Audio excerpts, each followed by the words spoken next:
शेखरं चन्द्रबिम्बम् तं दं दं दीर्घकायं विकृतनखमुखं चोद्रुवरोमं करालम् पं पं पं पापनासं प्रणमत सततं भैरवं क्षेत्रपालम् रं रं रं रक्तवर्णं घटिघटिततनुं तीक्ष्णतं श्राकरालम् घं घं घं घोष घोषं घग घग घटितं घर्जरं घोरनादम् कं कं कं कालपासं द्रुक द्रुक हठितं ज्वालितं कामदाहम् तं तं तं दिव्यदेहं प्रणमत सततं भैरवं क्षेत्रपालम्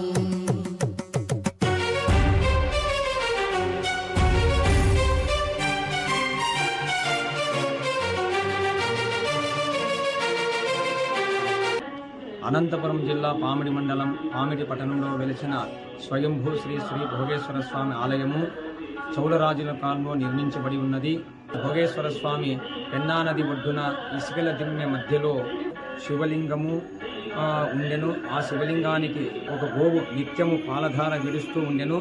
అది గమనించిన పశువుల కాపరి రాజువారికి తెలుపగా రాజువారికి ఆ రోజు స్వామివారు స్వప్నంలో ప్రత్యక్షమై నాకు ఆలయము నిర్మించవలసిందిగా ఆదేశించినాడు. మరుసటి రోజు ఆ రాజువారు ఆ పుట్ట దగ్గరకు వచ్చి ఆ పుట్టను పెక్కలించగా ఆ పుట్టలో శివలింగము, ఆ శివలింగమునకు ఒక సర్పము ముడి వేసుకుని ఉండెను. ఆ స్వామివారు స్వయంభూగా వెలిసినందున ఆ స్వామివారికి రాజుగారు ఇక్కడ ఆలయం నిర్మించినారు.